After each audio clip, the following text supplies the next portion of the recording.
Good evening, everyone. Good evening, everyone. For today's video, guys, binalikan natin yung bagsakan sa bayan ng Bayambang kung saan makikita natin yung presyo. Sabi nga nila, bagsakan. So, nandito ang bagsak presyo ng mga bilihin.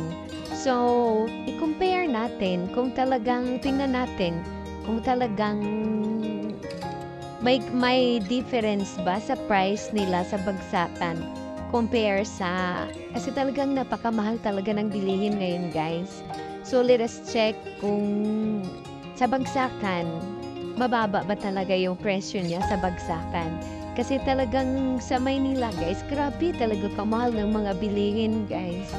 Yung 1,000 mo, naku, halos isang plastic lang yung mabibili ng 1,000 mo. So let us check yung mga prices dito sa bagsakan ngayong panahon ng Kapaskuhan at malapit na rin ang bagong taon. Let us check yung mga prices ng ating mga pangunahing bilihin dito sa bagsakan sa bayan ng Bayambang, Pangasinan.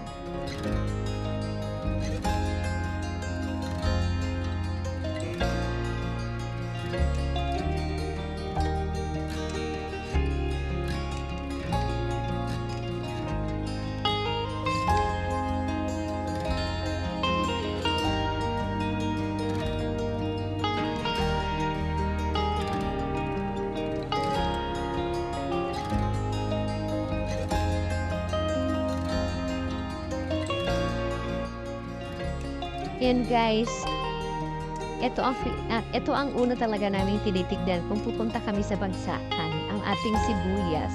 So ang price ng ating sibuyas, guys, ay 30 ang 1/4. So pag 30 ang 1/4, ayan, ang isang kilo ay 120.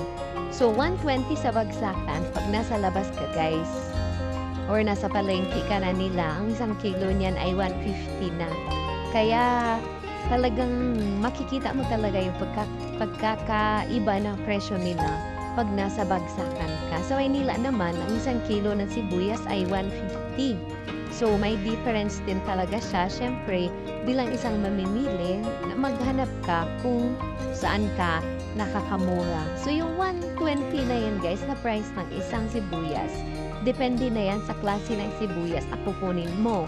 So, meron dyang sibuyas na malalaki, iba din yung price nun. Meron dyang sibuyas na maliliit, iba rin ang price nun. Kaya, nagdidepende yan sa klase. Kasi marami kang mapagpipilian. Pag dito ka talaga sa bagsakan, guys, marami kang mapagpilian.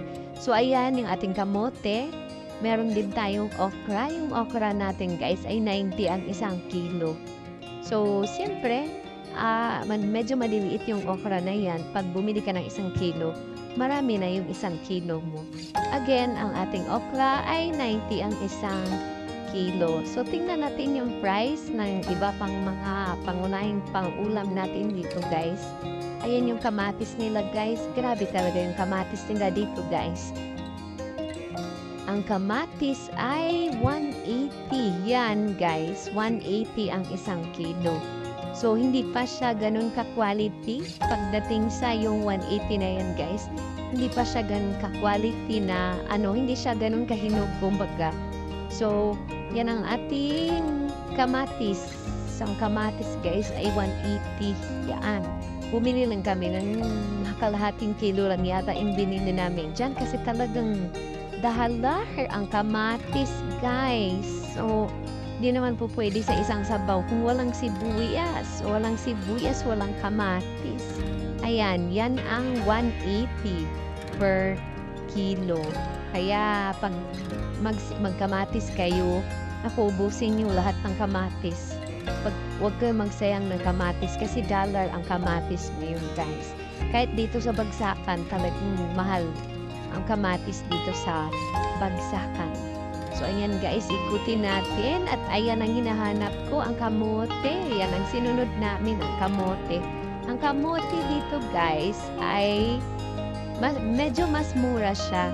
Ang kamote dito ay 60 per kilo. Yan. 60 per kilo ang ating kamote. Sa Manila, yan ay 90 ang isang kilo. So, yan lang naman yung pinunta ko, guys. Yan lang din naman yung klase ng kamote na gusto ko, yung violet. Kasi talagang sarap ng kamote na yan, guys. Napakasarap ng kamote na yan. So, again, ang kamote natin ay 60 per kilo. Ayan, yan lang naman yung gusto ko na klase ng kamote. So, silipin muna natin, guys, yung mga ibang paninda nila. Yung siling mahaba, 35 ang 1/4. So, 35, 70, 140 ang siling mahaba. Ang mahal ng siling mahaba. Kaya talagang grabe na talaga, guys. Kung mahal sa Manila, kung mahal dito sa Bagsakan, paano na lang kaya sa labas mas lalong mahal. Kaya ayan, inikot natin kasi syempre naghanap kami ng kung anong pwede naming mabili. So ayan yung mga presyo niya. Yan, bumili na rin kami ng talong. Ang talong ay nasa 80 ang kilo ng talong. Medyo mura-mura ang talong ngayon, guys. 80 ang isang kilo ng talong. Ayan. Yan, inikot lang natin yung Bagsakan kasi naghanap tayo kung ano yung pwede nating mabili na pwede nating bitbitin pa uwi ng Manila.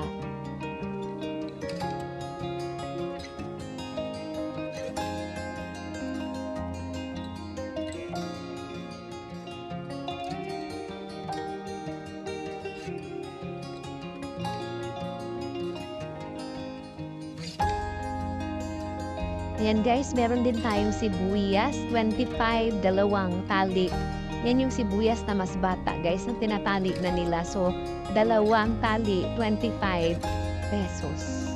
So, ayan, nag-ikot-ikot na kami kasi naghanap kami kung ano yung pwede naming mabili na pwede naming dalhin sa Manila. Ito, guys, yung gusto ko, ang melon.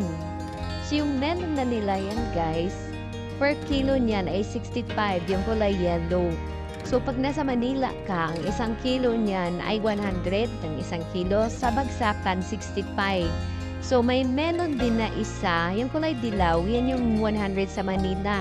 So, 65 lang dito sa Bagsakan. Meron ding isang klase ng melon na yung green pa, that is 35 per kilo. Mas mura siya. Compare sa Manila. Sa Manila, isang kilo niyan ay 70. Pag yung yellow ay yung green. Pero sa Bagsakan, 35 per kilo lang, guys. Meron din silang honeydew, yung kulay dilaw. Yan ay 100 naman per kilo yung ating honeydew. Pero ang nabili namin ay yung 35 per kilo. Talagang ano siya? Sabi nung nagtitinda, mamura yung per kilo ng ating melon kasi yung supplier nila ay malapit lang dito sa pinagtitindahan nila. Kumbaga, within the bayan of Bayambang lang yung supplier nila. Kaya hindi ganun kamahal yung paninda nila na melon. So, 35 per kilo ang melon sa Bagsakan. Sa Manila, guys, naku, napakamahal na yan sa Manila. Kaya bumili ako ng 3 kilo. 3 kilo na melon para lang may supply na kami ng melon sa bahay. Para kahit pa paano, hindi man masarap yung ulam mo, at least after mo kumain, may prutas ka na.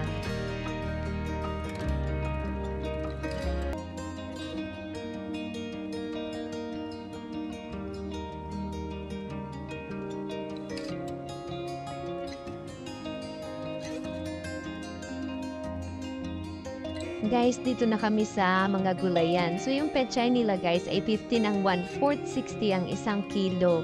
Ang kanilang ampalaya ay 20 ang 1/4, 80 ang isang kilo. Medyo mamura-mura, guys, ang ampalaya natin ngayon.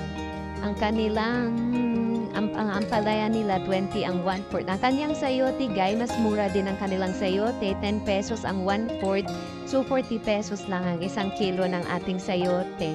Medyo mura ang ating sayote, medyo mura ang ating ampalaya, guys, dito sa bagsakan. Yung kanilang patatas naman ay 25 pesos ang 1/4. So, 100 ang kilo ng nilang cabbage. So, ang kanilang pechay ay 15. So, 60 ang 1 kilo. Ayan. So, ang kanilang kalamansi guys is 70 ang kilo. Ang kanilang cabbage ay 80 ang kilo. So, ang kanilang, ayan na guys, ang kamatis na dollar. 180 ang 1 kilo. Pwede na rin yung ating kamatis, kaso medyo hilaw pa siya talaga. Hilaw pa ang ating kamatis. Ang kanilang agat, kanyang luya ay 20. So, ayan yung ating price update. Ang kanilang lemon ay 60 ang 1 kilo. Ayan, ang kanilang agat. Luya, 25 ang 1/4, 100 ang 1 kilo. Ito namang sibuyas na to guys, 25 ang 1/4, 100 ang 1 kilo. Kanilang patatas, 50 ang kilo. Medyo mas mura yung kanilang patatas dito. Ang kanilang kalamansi ay 60 ang 1 kilo. So, medyo mura guys yung kalamansi natin dito guys. Sa kalamansi natin, bumili kami ng 1 kilo. Marami na yung 1 kilong kalamansi. So, yan ang update guys sa ating mga prices. May sibuyas din na 80 ang 1 kilo. Yung sibuyas puti na yan guys, 80 ang 1 kilo. Yung sibuyas na yan guys, 90 ang 1 kilo. Ayan, yung sibuyas na yan. Kasi nga, depende sa size yung price ng ating sibuyas. Yung ating bawang,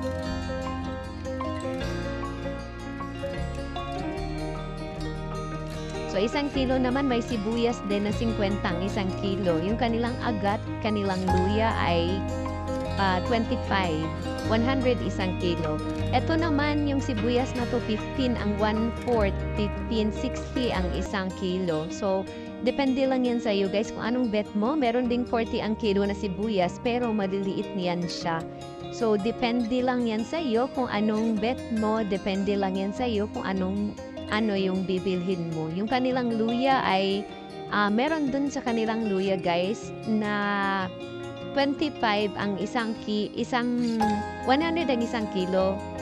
Pero pag bumili ka ng buong 1 kilo, 90 na lang ang 1 kilo. Pero pag 1/4 na nga bibili mo 25 pesos. Pero pag bumili ka ng 1 kilo, 90 pesos ang 1 kilo. So, ayan guys, yung update sa ating mga bilihin, pangunahing bilihin. Ayan guys, ito ang super dollar. Ang ating siling maanghang. So, ang ating pulang sili ay 200 ang 1/4. So, 200 ang 1/4. So, 800 ang 1 kilo, guys. Grabe. Sabi ko nga sa asawa ko, kanang magsili. Kasi talagang ang sili ay napaka-dollar. Napaka-mahal. Huwag ka na magsili kako kasi tiisin mo na lang muna kasi sa sobrang mahal ng sili ngayon. Ayan, may sibuyas din tayong 15 ang 1/4. Meron din tayong bawang na 30 ang 1/4. 30, 120 ang kilo ng bawang. Meron ding sibuyas na 90 ang kilo. So, depende lang talaga yan sa iyo guys kung ano yung bet mo na price. At syempre, pag bibili ka ng sibuyas, titignan mo kung quality din ba yung sibuyas na binili mo. May 25 pesos din na sibuyas. Ayan, yung